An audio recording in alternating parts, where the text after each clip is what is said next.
Friends, ये lecture 9 है electric charges and field का क्लास 12 के फिजिक्स चैप्टर 1। लेक्चर 9 में हम दो क्वेश्चन लेके आए। काफ़ी इंपॉर्टेंट क्वेश्चन है। एनसीईआरटी से हमने ये लिया है। एनसीईआरटी एक्सरसाइज से ये क्वेश्चन हमने लिए हैं। तो पहला क्वेश्चन है, check that ratio k r square upon G M E M P is dimensionless. Look at a table of physical constants and determine the value of this ratio. What does the ratio signify? तो answer में लिखेंगे the given ratio is R E square upon G M E M P, where G क्या है? Gravitational constant. तो gravitational constant capital G की हम value जानते हैं, क्या होती है? 6.67 इंटू 10⁻⁻11 न्यूटन मीटर स्क्वायर पर केजी स्क्वायर। ठीक है। एम ई है mass of electron, M P है mass of proton and their unit is KG. इनकी यूनिट क्या है? केजी है। तो ई क्या है? इलेक्ट्रिक चार्ज, इसकी ऐसा यूनिट होती है कूलाम। के क्या है? 1/4πε0 and its unit is newton metre square पर coulomb square. Therefore the unit of given ratio, जो यूनिट दिए गई हैं उनका हम रेशियो लेंगे। तो K E square upon G M E M P. तो इनकी हम क्या यूनिट को लेंगे और उनको रेशियो करेंगे, क्या आएगा इसका? डायमेंशन लेस है या भी नहीं है। तो के की डायमेंशन क्या होगी? न्यूटन मीटर स्क्वायर पर कूलाम स्क्वायर इंटू ई की क्या है? कूलाम। तो ई स्क्वायर है तो कूलाम स्क्वायर क्या हो जाएगी? Coulomb square. अब G M E M P, तो newton metre square K G -2 ये जी की है। मास ऑफ इलेक्ट्रॉन क्या होता है? के जी। मास ऑफ प्रोटॉन ऑल्सो भी के जी। तो इसका डायमेंशन क्या हो जाएगा?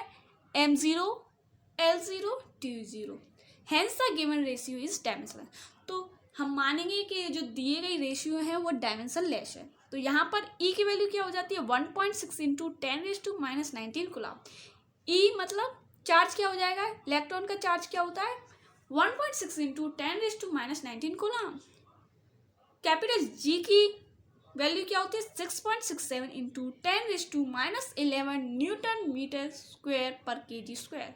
मास of electron 9.1 into 10⁻31 kilogram. Mass of proton क्या होता है? 1.66 into 10⁻27 kilogram. Hence the empirical formula value of given ratio is false. Given ratios value क्या हो जाएगी? Hence the numerical value of the given ratios K E square upon G M E M P. तो 9 into 10⁻9 into 1.6 into 10⁻19 का square upon 6.67 into 10⁻11 into 9.1 into 10⁻31 into 1.67 into 10⁻27। Similarly to इसकी value क्या आ जाएगी? 2.3 into 10⁻39। फिर क्या हो जाएगा? This is the ratio of electric force of the gravitational forces between a proton and electron. Keep distance between them constant. ठीक है, ये रेशियो क्या है? ग्रेविटेशन फॉल्स है, बिटवीन प्रोटॉन और इलेक्ट्रॉन के बीच में इसका रेशियो, इसलिए keeping distance between them constant. ठीक है, हमने न्यूमेरिकल वैल्यू निकाल ली हैं। ये डायमेंशनल लेस क्वांटिटी है। तो ये क्वेश्चन हमारा फर्स्ट हो गया। अभी हम क्वेश्चन नंबर सेकंड करेंगे। क्वेश्चन नंबर सेकंड है, explain the meaning of the statement electric charge of a body is quantize. Question B है, why can ignore quantization of electric charge when dealing with microscopic employs that large scale charge.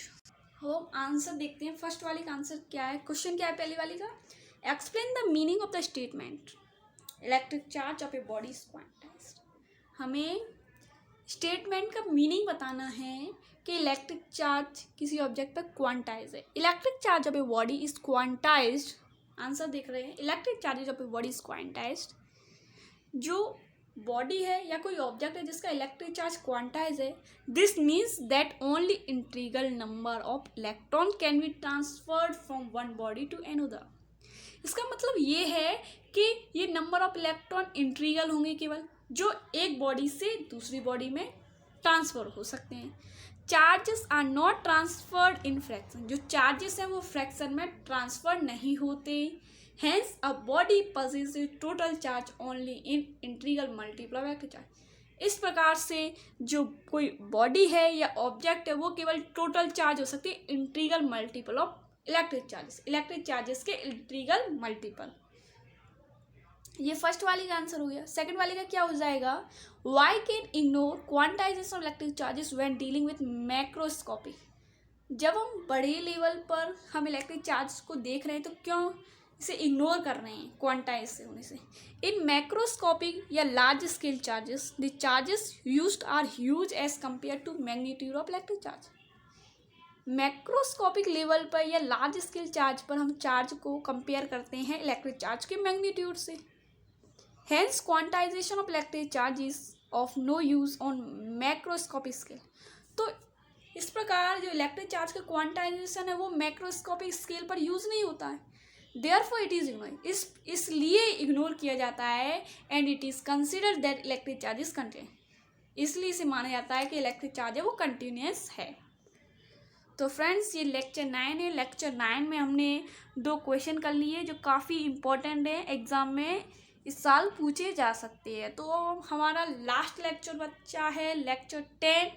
तो lecture 10 में हम last जो topic रह गया होगा उसको हम कराएंगे, या जो कुछ बीच में थोड़ा बहुत रह गया होगा या कोई क्वेश्चन है उसे हम समझाएंगे। तो thank you very much for this video and supporting our channel. अगर आप हमारे चैनल पर नए हो तो चैनल को सब्सक्राइब कीजिए, वीडियो को लाइक कीजिए। Thank you very much. फिर मिलेंगे नेक्स्ट लेक्चर 10 में इलेक्ट्रिक चार्जेस और फील्ड।